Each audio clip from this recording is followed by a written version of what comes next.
बंधुगण कौन आपणक जीवन में धनजनित समस्या लगी रही कि आपण को चाकरी प्राप्त होबारे कौन प्रकार समस्या आसूची कि एवं आपण करुवा बेपार वाणिज्य आपणकर कौन प्रकार समस्या आसूची कि जेते भी अधिक आपण परिश्रम करने पर आपण को आपणकर से परिश्रमर पारिश्रमिक फल मिल पारना कि आपण कौन करजर मायाजाल फसी जाइछंती कि तेबे आजिर एही भिडियोटी केवल आपण मानक पई तेणु आपण आजिर एही भिडियोटी को शेष पर्यंत निश्चय देखंतु।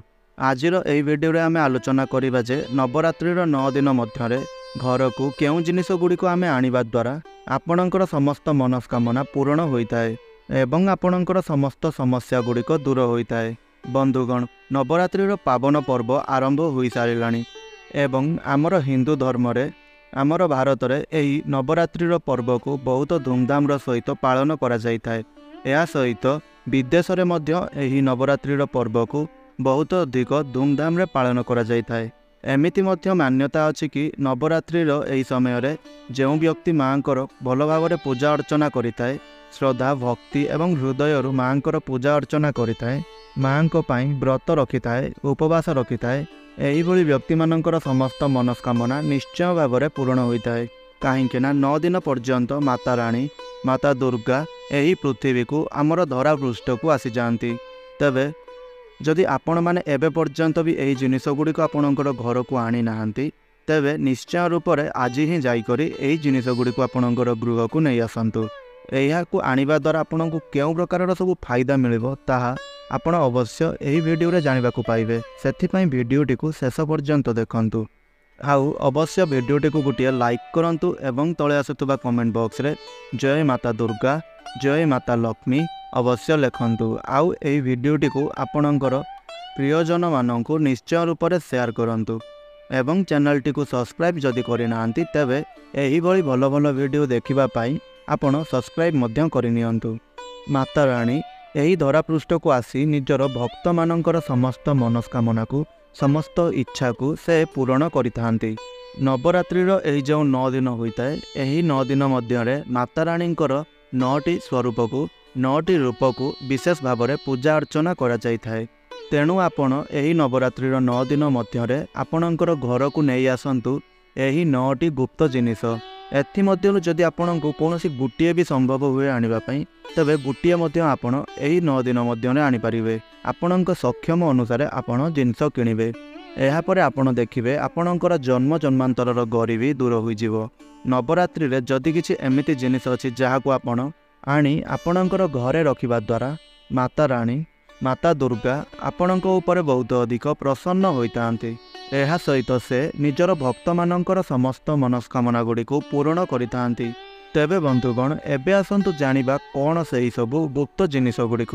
प्रथम रे आपण आर्थिक कष्टरू मुक्ति पाइबा पई एवं आपण जणे धनवान व्यक्ति जदि बनिबा पई चाहुचंती आउ मध्य जदि आपण चाहुचंती आपणक जीवन रे केबे भी धनर कमी न हेउ तेबे एही नवरात्रिर 9 दिन मध्यरे जदि आपण आर्थिक कष्टरू मुक्ति पाइबा पई चाहुचंती तेबे आपण चांदीर कौनसी भी सामग्री आनी आपणकर सक्षम अनुसार चांदीर जेकोसी भी जिनिस आपण बनाई पारिबे किंबा किनी पारिबे सही सामग्रीटी को आनी ताहाकू बा सही चांदीर वस्तुटी को आपण माता रानी को माता दुर्गा को समर्पण करदेवे एवं एही चांदीरे बना होतिबा सामग्री जहाँ आपण माता दुर्गा को समर्पण करिथिबे ताहाकू आपण दशमी दिन गंगा जल रे स्नान कराई एवं ताकू एक नाली रंगर कपड़ा रे बांधी जदि आपणक पाखरे चांदीर कौनसी डब्बा अछि सही डब्बारे आपण 5टी चाउल दाना 5टी गुमती चक्र 5टी कौड़ी सेथिरे पकाई आपण एही जिनिसटी को बा सही चांदीर जिनिसटी को रखि पारिबे किंबा चांदीर जो सामग्री आपण लाल कपड़ा रे बांधी करी माता रानी को भेट आपण कराइथिले ताहाकू आपण आपणकर धन रखुतबा स्थान रे नै रखि दियंतु। आपण जेउठारे भी धन रखुचंती सही स्थान रे नै आपण रखि दियंतु। ताहा आपणकर आलमारी हेउ अथवा आपणकर ट्रेजरी हेउ अथवा आपणकर पर्स हेउ जदि आपण आपणकर आलमारी रे रखुचंती किंबा ट्रेजरी रे रखुचंती सही जिनिसर उत्तर कोण दिगरे आपण रखंतु। एहा परे आपणकर घर को जेउ धन आसीबार टंका पैसा आसीबार मार्ग गुड़िक बंद हो जाइतिला आपणकर सही मार्ग गुड़िक निश्चय रूप से खुली जीवो। आउ मध्य एमिति कुआ जाइथाए जे ଏହି ଉପାୟକୁ କରିବା ଦ୍ୱାରା ଗରିବରୁ ଗରିବ ବ୍ୟକ୍ତିମାନେ ମଧ୍ୟ ଧନବାନ ବନି ଯାଇଥାନ୍ତି। ଆଉ ଯଦି ଆପଣଙ୍କର ଶରୀର ବାରମ୍ବାର ଅସୁସ୍ଥ ହେଉଛି, ତେଣୁ ଆପଣ ସେହି ସବୁ କଷ୍ଟ ସମସ୍ୟାର ମୁକ୍ତି ପାଇବା ପାଇଁ ଚାହୁଁଛନ୍ତି ଏବଂ ଆପଣଙ୍କର ଶରୀରକୁ ସବୁଦିନ ପାଇଁ ଆରୋଗ୍ୟ କରି ରଖିବା ପାଇଁ ଚାହୁଁଛନ୍ତି, ତେବେ ଆପଣ ନବରାତ୍ରିର ପ୍ରଥମ ଦିନରୁ ଆପଣ ନେଇକରି ଅନ୍ତିମ ଦିନ ପର୍ଯ୍ୟନ୍ତ କେବେ ବି ଆପଣ ଗାଈର ଘିଅ ଆଣିକରି ରଖନ୍ତୁ।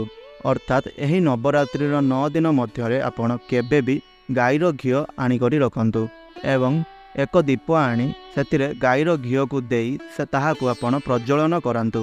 ଏହାପରେ ଆପଣ ସେହି ଦୀପଟିକୁ ଧରି କିମ୍ବା ସେହି ଦୀପ ପାଖରେ ବସି ଆପଣ ମାତାରାଣୀଙ୍କର ବୀଜ ମନ୍ତ୍ରର ଜପ ଆପଣ କରନ୍ତୁ। ଏହାପରେ ଆପଣ ମାତାରାଣୀଙ୍କର ବୀଜ ମନ୍ତ୍ରକୁ ଜପ କରି ସେହି ଦୀପକୁ ପ୍ରଜ୍ୱଳନ କରନ୍ତୁ। ଦେଖିବେ ଏହାପରେ ନିଶ୍ଚୟ ଆପଣଙ୍କୁ ଆରୋଗ୍ୟ ପ୍ରାପ୍ତି ହେବ। ଆପଣଙ୍କ ଶରୀରରେ ଯେତେ ପୁରୁଣାରୁ ପୁରୁଣା ରୋଗ ଗୁଡ଼ିକ ଅଛି ତାହା ସବୁ ନିଶ୍ଚୟ ରୂପରେ ଦୂର ହୋଇଯିବ। ଏହାପରେ ଆପଣଙ୍କ ସ୍ୱାସ୍ଥ୍ୟର ନିଶ୍ଚୟ ରୂପରେ ଉନ୍ନତି ହେବ। ଆପଣମାନଙ୍କ ମଧ୍ୟରୁ କେତେକ ଲୋକ ଏମିତି ମଧ୍ୟ ଥିବେ ଯେଉଁମାନେ କି ନିଜର ଏକ ଘର ମଧ୍ୟ ଆଶା କରି ରଖିଥାନ୍ତି କିମ୍ବା ନିଜ ମନରେ ସବୁବେଳେ ଏକ ନିଜସ୍ୱ ଘର ଚାହିଁଥାନ୍ତି। ତେବେ ଆପଣ ଏକ ମାଟିରେ ବନାଯାଇଥିବା ଛୋଟ ଘରଟିଏ ଆଣନ୍ତୁ। ଏହାପରେ ଆପଣ ତାହାକୁ ଆଣି ମାତାରାଣୀଙ୍କୁ ସମର୍ପଣ କରିଦିଅନ୍ତୁ। ତେବେ ଆପଣ ନବରାତ୍ରିର କିଛି ଦିନ ମଧ୍ୟରେ ତାହା ଆପଣଙ୍କର 1 ମାସ ହୋଇପାରେ, 2 ମାସ ହୋଇପାରେ କିମ୍ବା 3 ମାସ ହୋଇପାରେ, ଏହି ସମୟ ମଧ୍ୟରେ ଆପଣ ନିଜସ୍ୱ ପାଖରେ ଏକ ଘରଟିଏ ଥିବ ଏବଂ ଆପଣଙ୍କର ସେହି ମନସ୍କାମନାର ପୂର୍ତ୍ତି ହେବ। ଯଦି ଆପଣ କେଉଁ ସ୍ଥାନରେ ଚାକିରି କରୁଛନ୍ତି ଏବଂ ଆପଣଙ୍କୁ ସେହି ଚାକିରିରେ ପଦୋନ୍ନତି ଆପଣ ଚାହୁଁଛନ୍ତି, ତେବେ ଆପଣ ଏହି ନବରାତ୍ରି ସମୟରେ 3ଟି ନଡ଼ିଆ କିଣିକରି ଆଣନ୍ତୁ ଏବଂ ସେହି ନଡ଼ିଆକୁ ଆଣି ଆପଣ ଆପଣଙ୍କର ଘରେ ରଖନ୍ତୁ ଏବଂ ନବମୀ ଦିନ ଆପଣ କୌଣସି ବି ମନ୍ଦିରକୁ ଯାଇକରି ଯାହା ଆପଣଙ୍କର ଘର ପାଖରେ ଅଳ୍ପ ଦୂରରେ ଥିବ ତାହା ଆପଣଙ୍କ ଗ୍ରାମର ଗ୍ରାମଦେବୀଙ୍କ ମନ୍ଦିର ହେଉ ଅଥବା କୌଣସି ଅନ୍ୟ ଦେବାଦେବୀଙ୍କର ମନ୍ଦିର ହେଉ, ସେହି ମନ୍ଦିରକୁ ଆପଣ ଯାଇକରି ସେହି 3ଟି ନଡ଼ିଆକୁ ଆପଣ ଚଢ଼େଇ ଦିଅନ୍ତୁ। ତେବେ ଆପଣ ଏହାପରେ ଠିକ୍ ନିଶ୍ଚୟ ପରିଲକ୍ଷିତ କରିବେ ଯେ ଆପଣଙ୍କର ଚାକିରିରେ ବା ଆପଣ ଯେଉଁ ଚାକିରି କରୁଛନ୍ତି ସେହି ଚାକିରିରେ ଆପଣଙ୍କର ନିଶ୍ଚୟ ରୂପରେ ପଦୋନ୍ନତି ହୋଇଯିବ ଏବଂ ପଦୋନ୍ନତି ହେବା ସହ ଆପଣଙ୍କର ସେହି ଚାକିରିରେ ମଧ୍ୟ କୌଣସି ବଡ଼ କାର୍ଯ୍ୟକ୍ଷମତାକୁ ଆପଣଙ୍କର ପ୍ରମୋସନ୍ ହେବ। ଆଉ ଯେଉଁମାନେ ଚାକିରି ପାଉନାହାନ୍ତି ଏବଂ ସେମାନେ ଚାକିରି ପାଇବା ପାଇଁ ବହୁତ ଆଶା ରଖିଛନ୍ତି, ମନସ୍କାମନା ରଖିଛନ୍ତି, ତେବେ ସେହିଭଳି ବ୍ୟକ୍ତିବିଶେଷମାନଙ୍କୁ ମଧ୍ୟ ଏକ ସୁନ୍ଦର ଚାକିରିଟିଏ ପ୍ରାପ୍ତ ହେବ। ଆଉ ଯଦି ଆପଣ ଆପଣଙ୍କ ମଧ୍ୟରେ ଆକର୍ଷଣର କ୍ଷମତା ବୃଦ୍ଧି କରାଇବା ପାଇଁ ଚାହୁଁଛନ୍ତି, ତେବେ ଭୋଗ, ସୁଗନ୍ଧ, ଅଗରବତୀ କିମ୍ବା ବାସ୍ନାବାଲା ଯେତେଗୁଡ଼ିଏ ସାମଗ୍ରୀ ସବୁ ରହିଛି ସେହି ସବୁକୁ କିଣିକରି ଆପଣ ଏହି ନବରାତ୍ରି ସମୟରେ କୌଣସି ବି ଦିନରେ ଆପଣଙ୍କର ଘରକୁ ଆଣନ୍ତୁ। ଏହାପରେ ଆପଣ ସେହି ସାମଗ୍ରୀକୁ ମାତାରାଣୀଙ୍କୁ ନେଇ ସମର୍ପଣ କରିଦିଅନ୍ତୁ। ତେବେ ବନ୍ଧୁଗଣ, ଚାଲନ୍ତୁ ବର୍ତ୍ତମାନ ଜାଣିବା ଅପାର ଧନ ସମ୍ପତ୍ତି ପ୍ରାପ୍ତ କରିବା ପାଇଁ କେତେଗୁଡ଼ିଏ ଗୁପ୍ତ ଉପାୟ ବା ଗୁପ୍ତ ପ୍ରୟୋଗ, ଯାହାକୁ ଆପଣ କରିବା ମାତ୍ରେ ଆପଣଙ୍କର ଧନଜନିତ ସମସ୍ୟା ଗୁଡ଼ିକ ନିଶ୍ଚୟ ରୂପରେ ଦୂର ହେବ ଏବଂ ଆପଣଙ୍କ ପାଖକୁ ଧନ ମାଡ଼ି ଆସିବ। ତେବେ ବନ୍ଧୁଗଣ, ଅପାର ଧନ ସମ୍ପତ୍ତି ପ୍ରାପ୍ତ କରିବା ପାଇଁ ଏହି ନବରାତ୍ରିର 9 ଦିନ ମଧ୍ୟରେ ଆପଣ କୌଣସି କିନ୍ନରଙ୍କ ଠାରୁ ଗୋଟିଏ ଟଙ୍କା ଆପଣ ମାଗି ଆଣିବାର ଅଛି। ଦେଖନ୍ତୁ ବନ୍ଧୁଗଣ, କିନ୍ନରମାନଙ୍କ ଠାରୁ ପଇସା ଆଣିବା ବହୁତ କଷ୍ଟକର କାର୍ଯ୍ୟ ହୋଇଥାଏ, କାରଣ କିନ୍ନରମାନଙ୍କର ଯେଉଁ ଆଶୀର୍ବାଦ ହୋଇଥାଏ ସେହି ଆଶୀର୍ବାଦରେ ବହୁତ ଦମ୍ ଥାଏ। ଯଦି ଆପଣଙ୍କୁ ଏହି ନବରାତ୍ରି ସମୟରେ କେଉଁଠାରେ ବି କିନ୍ନର ଦେଖାଯାଆନ୍ତି କିମ୍ବା ଆପଣଙ୍କର କୌଣସି କିନ୍ନରଙ୍କ ସହ କେବେ ବି ସାକ୍ଷାତ ହୁଏ, ତେବେ 9ଟି କିନ୍ନରମାନଙ୍କ ଠାରୁ ଆପଣଙ୍କୁ 1 ଟଙ୍କା 9ଟି ଆଣିବାର ଅଛି। ଯଦି 9ଟି ସମ୍ଭବ ହୋଇନପାରେ, ତେବେ ଜଣିଏ କିନ୍ନରଙ୍କ ଠାରୁ ମଧ୍ୟ ଆପଣ ଗୋଟିଏ କଏନ୍ ଆଣିପାରିବେ। ଏହାପରେ ଆପଣଙ୍କୁ ସେହି ଟଙ୍କାଟିକୁ ଗଙ୍ଗା ଜଳରେ ଧୋଇ କରି ନବରାତ୍ରି ସମୟରେ ତାକୁ ନେଇ ଆପଣଙ୍କର ଟ୍ରେଜେରୀ ଅଥବା ଆପଣଙ୍କର ମନି ପର୍ସ ଯେଉଁଥିରେ ଆପଣ ପଇସା ରଖୁଛନ୍ତି ସେଥିରେ ରଖିବାର ଅଛି। ଏହାପରେ ଆପଣମାନେ ଦେଖିବେ ଯେ ଆଜୀବନ ଆପଣଙ୍କର ଘରେ ଧନର ଟଙ୍କା ପଇସାର କମି ଦେଖାଦେବ ନାହିଁ। ଆଉ ଯଦି ଆପଣ ଚାହିଁବେ ତ ଏହି ଦିନ ବା ଏହି ନବରାତ୍ରି ସମୟରେ ମଉଳି ଧାଗା ବା ମୂଳି ସୂତା ଆପଣ ମାର୍କେଟରୁ କିଣିକରି ଆଣି ସେହି ମୂଳି ସୂତା ବା ମଉଳି ଧାଗାରେ ଆପଣ 9ଟି ଗଣ୍ଠି ପକାଇ ଏହାପରେ ଆପଣଙ୍କୁ 9ଟି ମନସ୍କାମନା ସେହି ସୂତାକୁ ଧରି କହି ମାତା ନବଦୁର୍ଗାଙ୍କୁ ଧ୍ୟାନ କରି 9ଟି ଗଣ୍ଠି ଆପଣ ପକାନ୍ତୁ ଏବଂ ତାହାକୁ ନେଇ ଆପଣ ମାତା ରାଣୀଙ୍କୁ, ମାତା ଦୁର୍ଗାଙ୍କୁ समर्पण କରିଦିଅନ୍ତୁ। ଏହାପରେ ଆପଣ ଦେଖିବେ ଯେ ଆପଣ ସେହି 9ଟି ଗଣ୍ଠି ପକାଇବା ସମୟରେ ଯେଉଁ 9ଟି ଇଚ୍ଛା କହିଥିଲେ ଆପଣଙ୍କର ସେହି 9ଟି ଇଚ୍ଛାର ପୂର୍ତ୍ତି ହୋଇଥାଏ। ଆଉ ଯଦି ଆପଣ ଚାହିଁବେ ତ ଏହି ନବରାତ୍ରି ସମୟରେ ପଦ୍ମ ଉପରେ ବିରାଜମାନ ଥିବା ମାତା ଲକ୍ଷ୍ମୀଙ୍କର ଫଟୋ ଚିତ୍ର ମଧ୍ୟ ଆପଣ ଆପଣଙ୍କର ଘରକୁ ଆଣିପାରିବେ। ଏହାଦ୍ୱାରା ଧନ ସମୃଦ୍ଧି ଆପଣଙ୍କର ଘରେ ବଢ଼ିଥାଏ ଏବଂ ଆପଣଙ୍କୁ ଅପାର ସୌଭାଗ୍ୟର ପ୍ରାପ୍ତି ମଧ୍ୟ ହୋଇଥାଏ। କିନ୍ତୁ ଏହି ଫଟୋ ଚିତ୍ରକୁ ଆଣି ବା ପଦ୍ମ ଉପରେ ବସିଥିବା ମାତା ଲକ୍ଷ୍ମୀଙ୍କର ଫଟୋ ଚିତ୍ରକୁ ଆଣି ଆପଣ ଆପଣଙ୍କ ଘରର ଉତ୍ତର ଦିଗରେ ହିଁ ଲଗାନ୍ତୁ। ଆଉ ଯଦି ଆପଣ ଚାହିଁବେ ତ ନବରାତ୍ରିର କୌଣସି ବି ଦିନ ଆପଣ 16 ଶୃଙ୍ଗାରକୁ କିଣିକରି ଆପଣ ଆଣିପାରିବେ।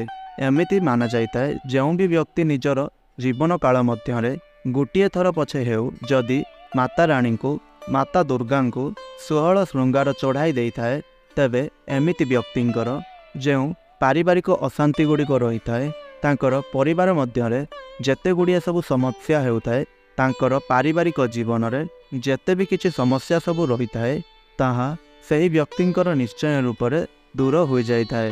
ଆଉ ଯଦି ତାଙ୍କର କୌଣସି ପ୍ରକାରର କୋର୍ଟ କଚେରୀର ମାମଲା ମଧ୍ୟ ଚାଲୁଅଛି କିମ୍ବା ତାଙ୍କ ମଧ୍ୟରେ ବାଦ ବିବାଦ ସବୁ ବଢ଼ି ଚାଲିଛି ଆଉ ମଧ୍ୟ ଡିଭୋର୍ସ ହେବାର ଆଶଙ୍କା ତାଙ୍କୁ ଦେଖାଯାଉଛି, ତେବେ ଏହିପରି ପରିସ୍ଥିତିରେ ଆପଣ ଏହି ନବରାତ୍ରି ସମୟରେ 16 ଶୃଙ୍ଗାର ମାତା ରାଣୀଙ୍କୁ ଚଢ଼ାଇ ଦେବେ। ଏହାପରେ ଆପଣ ନିଶ୍ଚୟ ରୂପରେ ଦେଖିବାକୁ ପାଇବେ ଯେ ବିଲକୁଲରେ ହିଁ ଆପଣଙ୍କର ସମସ୍ତ ପାରିବାରିକ ସମସ୍ୟା ଗୁଡ଼ିକ ନିଶ୍ଚୟ ରୂପରେ ଦୂର ହୋଇଯିବ। ବନ୍ଧୁଗଣ, ଆପଣ ଏହି ନବରାତ୍ରିର 9 ଦିନ ମଧ୍ୟରେ କୌଣସି ବି ଦିନ ଆପଣ ଚାନ୍ଦିର ସିକ୍କା କିଣିକରି ଆଣନ୍ତୁ। ବନ୍ଧୁଗଣ, ଚାନ୍ଦିର ସିକ୍କାକୁ ବହୁତ ଅଧିକ ଭଲ ମାନାଯାଇଥାଏ। ଏହା ସହିତ ମଧ୍ୟ ଆପଣ ମୟୂରପଙ୍ଖ ଆଣିପାରିବେ। ବନ୍ଧୁଗଣ, ଆମର ହିନ୍ଦୁ ଧର୍ମର ଧର୍ମଶାସ୍ତ୍ରରେ ମୟୂରପଙ୍ଖକୁ ବହୁତ ଅଧିକ ମହତ୍ତ୍ୱ ଦିଆଯାଇଅଛି ଏବଂ ମୟୂରପଙ୍ଖକୁ ବହୁତ ଅଧିକ ଶୁଭ ବୋଲି ବିବେଚନା କରାଯାଇଥାଏ। ଯଦି ଆପଣ ନବରାତ୍ରିରେ ମୟୂରପଙ୍ଖକୁ ଘରକୁ ଆଣୁଛନ୍ତି ଆଉ ସେହି ମୟୂରପଙ୍ଖକୁ ଆପଣ ଆପଣଙ୍କର ଘରେ ସ୍ଥାପିତ କରୁଛନ୍ତି, ତେବେ ଏପରି କରିବା ଦ୍ୱାରା ଆପଣଙ୍କ ଘରେ ଯେତେ ବି ଛୋଟ ପିଲାମାନେ ପାଠ ପଢ଼ୁଛନ୍ତି, ଯେତେ ବି ଆପଣଙ୍କ ଘରେ ବିଦ୍ୟାର୍ଥୀମାନେ ଅଛନ୍ତି, ସେମାନଙ୍କର ପାଠପଢ଼ାରେ ବହୁତ ଅଧିକ ଉନ୍ନତି ଆପଣ ଦେଖିବାକୁ ପାଇବେ ଏବଂ ସେମାନଙ୍କର ବ୍ରେନ୍ ପାୱାର ବଢ଼ିବା ସହିତ ସେମାନଙ୍କର ସ୍ମରଣ ଶକ୍ତି ମଧ୍ୟ ବୃଦ୍ଧି ପାଇବ। କେବଳ ଏତିକି ନୁହଁ ବନ୍ଧୁଗଣ, ବରଂ ଯଦି ଆପଣ ମୟୂରପଙ୍ଖ ସ୍ଥାପିତ କରୁଛନ୍ତି ତେବେ ଏହାଦ୍ୱାରା ମୟୂରପଙ୍ଖ ଆପଣଙ୍କ ଘରର ସମସ୍ତ ନକାରାତ୍ମକ ଊର୍ଜାକୁ ବାହାର କରିଦେଇଥାଏ ଆଉ ଆପଣଙ୍କ ଘରେ ସକାରାତ୍ମକ ଊର୍ଜାର ମଧ୍ୟ ଅଧିକରୁ ଅଧିକ ସଞ୍ଚାର ହୋଇଥାଏ ଏବଂ ଏହା ସହିତ ମଧ୍ୟ ମୟୂରପଙ୍ଖ ଆପଣଙ୍କ ଘରର ବାସ୍ତୁ ଦୋଷକୁ ଦୂର କରିଥାଏ। ଆପଣ ଆପଣଙ୍କ ଜୀବନରେ କିଛି କରନ୍ତୁ ଅଥବା ନ କରନ୍ତୁ, କିନ୍ତୁ ଆପଣ ନବରାତ୍ରି ସମୟରେ ବା ନବରାତ୍ରିର 9 ଦିନ ମଧ୍ୟରେ କୌଣସି ବି ଦିନ ଆପଣଙ୍କ ଘରେ କଦଳୀ ଗଛ ଅବଶ୍ୟ ଲଗାନ୍ତୁ। ନବରାତ୍ରି ସମୟରେ ବା ନବରାତ୍ରିର 9 ଦିନ ମଧ୍ୟରେ ଯଦି କୌଣସି ବ୍ୟକ୍ତି କଦଳୀ ଗଛ ନିଜର ଘରେ ଲଗାଇଥାନ୍ତି, ଅଗଣାରେ ଲଗାଇଥାନ୍ତି ଏବଂ ପ୍ରତିଦିନ ସେହି କଦଳୀ ଗଛରେ ସେ ଜଳ ଚଢ଼ାଇଥାନ୍ତି, ତେବେ ବନ୍ଧୁଗଣ ଏମିତି ମାନାଯାଇଥାଏ ଯେ ଏମିତି ବ୍ୟକ୍ତିମାନଙ୍କୁ ଧନବାନ ବନିବାରେ କେହି ବି ରୋକିପାରିବେ ନାହିଁ। ଆହୁରି ମଧ୍ୟ କେତେ ଗୁଡ଼ିଏ ସାମଗ୍ରୀ ସବୁ ରହିଛି ଯାହାକୁ ଆପଣ ନବରାତ୍ରିର 9 ଦିନ ମଧ୍ୟରେ ବା ନବରାତ୍ରି ସମୟରେ ଆପଣ ନିଶ୍ଚୟ କିଣିକରି ଆଣିବେ। ଯେମିତିକି ଚାନ୍ଦିର କଇଁଛ। ଯଦି ଆପଣଙ୍କ ପାଖରେ ଅଳ୍ପ କିଛି ବି ପଇସା ଅଛି, ଅଳ୍ପ କିଛି ବି ସମ୍ବଳ ଅଛି, ତେବେ ଏହି ନବରାତ୍ରି ସମୟରେ ଆପଣ ଆପଣଙ୍କର ଗୃହକୁ ଚାନ୍ଦିର କଇଁଛ ଅବଶ୍ୟ କିଣିକରି ଆଣନ୍ତୁ। ଚାନ୍ଦିର କଇଁଛ ଆପଣ ଆପଣଙ୍କର ଘରକୁ ଆଣିକରି ସ୍ଥାପିତ କରିବା ଦ୍ୱାରା ଆପଣଙ୍କର ଘରେ ସୁଖ, ଶାନ୍ତି, ବୈଭବ ଏବଂ ଧନଧାନ୍ୟର ବୃଦ୍ଧି ହୋଇଥାଏ ଏବଂ ଆପଣ ଚାହିଁଲେ ଚାନ୍ଦିର ପଦ୍ମ ମଧ୍ୟ ଆପଣଙ୍କର ଗୃହକୁ ଆଣି ଆପଣ ସ୍ଥାପିତ କରିପାରିବେ କିମ୍ବା ସେହି ଚାନ୍ଦିର ପଦ୍ମକୁ ଆପଣ ଚାହିଁଲେ ଦୁର୍ଗା ମାତାଙ୍କୁ ସମର୍ପିତ କରିପାରିବେ ଏବଂ ଦଶମୀ ଦିନ ଆପଣ ସେହି ଚାନ୍ଦିର ପଦ୍ମକୁ ମାତା ଦୁର୍ଗାଙ୍କ ପାଖରୁ ଆଣି ତାକୁ ଆପଣ ଯେଉଁଠାରେ ଆପଣଙ୍କର ଧନ ରଖୁଛନ୍ତି ସେହି ସ୍ଥାନରେ ନେଇ ରଖିପାରିବେ। ଏମିତି ମାନାଯାଇଥାଏ ପଦ୍ମର ବା ସେହି ଯେଉଁ ଚାନ୍ଦିର ପଦ୍ମରେ ଯେତେ ବି ପାଖୁଡ଼ା ହୋଇଥାଏ ସେତିକି ମାର୍ଗରୁ ଆପଣଙ୍କୁ ଧନ ପ୍ରାପ୍ତି ହୋଇଥାଏ। ଯଦି ସେହି ପଦ୍ମରେ 8ଟି ପାଖୁଡ଼ା ରହିଛି ତେବେ ଆପଣଙ୍କୁ 8ଟି ମାର୍ଗରୁ ଧନ ପ୍ରାପ୍ତି ହେବ। ଆଉ ଯଦି ଆପଣ ଚାହିଁବେ ତ ଆପଣଙ୍କର ଘରକୁ ତ୍ରିଶୂଳ କିଣିକରି ଆଣିପାରିବେ।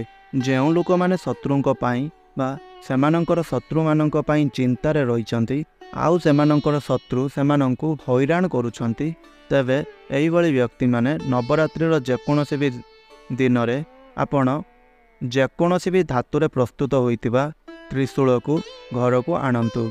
यापर आपण निश्चय देखिबे जे आपणकर शत्रु मानकर विनाश हेब।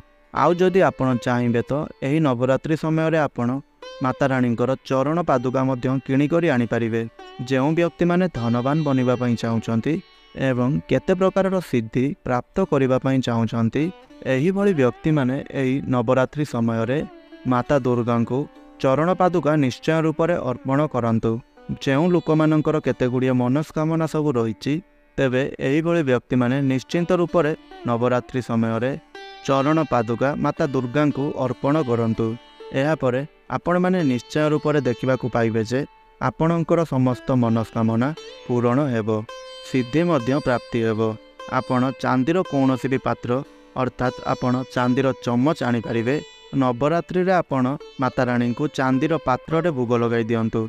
यापर आपणको माता रानींकर आशीर्वाद निश्चय रूप से प्राप्ति हेब। आपण कौनसी प्रकार उपाय करंतु अबा न करंतु किंतु नवरात्रि समय रे आपण एही उपाय को निश्चय रूप से करिवे। देखंतु माता रानी को प्रसन्न करिबा पई केते उपाय बता जाइछि किंतु नवरात्रि रे 9 दिन मध्यरु कौनसी भी गोटे दिन जदि सप्तमी दिन जदि आपण केउठारु जाई मंदार फूल आपण नहीं आसिबे अथवा आपण मंदार फूल किणिकरी नहीं आसिबे। आउ सही मंदार फूल जेपरी नाली मंदार होइतिबा आवश्यक एवं सही फूल को आपणको 21 संख्यार माला प्रस्तुत करिवार अछि। यापर आपण सही माला को नहीं जदि नवरात्रिर सप्तमी दिन चढ़ाई देवे अर्थात आपण सही माला को सप्तमी दिन चाहिए प्रस्तुत करें अथवा तार आग दिन आपण प्रस्तुत करी ताकू पानी छिंची सतेज करी रखिपारे। हेले सही माला को आपण नहीं माता दुर्गा को सप्तमी दिन चढ़ाइबार अछि। यापर आपणकर बिल्कुल रे जहाँ भी किसी मनस्कामना सब रही सही मनस्कामना गुड़िक आपणकर बहुत शीघ्र पूरण होइजिवो एवं कौनसी कारणवशतः जदि आपण एही सप्तमी तिथि रे देई न पारिबे ताहेले आपण नवरात्रिर कौनसी भी दिन आपण एही उपायटी को निश्चय रूप से करिपारिबे। आपण यापर देखिबे जे 1 मास मध्य रे आपणकर बहुत बड़रू बड़ इच्छा गुड़िक निश्चय रूप से पूरण होइजिवो। शेष रे बंधुगण मु आपणको एतिकी कहिबी जे एही नवरात्रि समय रे बा एही नवरात्रिर 9 दिन मध्य रे आपण जेउ भी उपाय को करंतु सही उपाय को आपण सच्चा हृदय माता दुर्गा पई भक्ति एवं विश्वासर सहित करंतु। यापर आपण निश्चय रूप से देखा पाइबे जे सही उपायर फल आपण को निश्चय रूप से बहुत गुणा प्राप्ति हेब एवं आपणकर निश्चिंत रूप से समस्त मनस्कामना गुड़िक पूरण हेब। तेबे बंधुगण जदि आपण को आमर एही वीडियोटी भल लगी थाए ताहेले आपण आमर एही वीडियोटी को निश्चय रूप से गोटे लाइक करंतु एवं तले आसुतबा कमेंट बॉक्स रे जय माता दुर्गा जय माता लक्ष्मी अवश्य लिखंतु। आउ एही वीडियोटी को आपण जेते अधिक पारिबे आपणकर व्हाट्सएप रे स्टेटस रखंतु किंबा आपणकर जेते प्रियजन माने सब अछंती परिवारर सदस्य माने अछंती सेमानंक पाखकु आपण निश्चय रूप से एही वीडियोटी को शेयर करंतु जहा फल रे सेमाने मध्य एही पवित्र नवरात्रि समय रे बा एही पवित्र नवरात्रिर 9 दिन मध्य रे एही उपाय गुड़ी को निश्चय रूप से करिपारिबे एवं सेमाने मध्य एही उपाय गुड़िकर संपूर्ण फायदा निश्चय रूप से उठाई पारिबे। तेबे जदि आपण माने हमर एही चैनल टी को सब्सक्राइब करी रखि नाहंती ताहाले आपण हमर एही चैनल टी को सब्सक्राइब करि नियंतु एवं सब्सक्राइब करिबा परे पाखरे आसुतबा बेल आइकन टी को प्रेस करी ऑल रे सिलेक्ट करंतु जहा द्वारा आमे प्रत्येक दिन अपलोड करुतबा वीडियो गुड़िक आपणक पाखरे जाई सर्वप्रथमे पहुँची पारिबो एवं ताहाकू आपण सर्वप्रथमे देखि सही उपाय गुड़िकर फायदा आपण उठाई पारिबे। तेबे आजिर वीडियोटी को मु एठी रखुछि पुणी कथा हबा आउ एक नूतन वीडियो माध्यम रे। धन्यवाद। जय जगन्नाथ।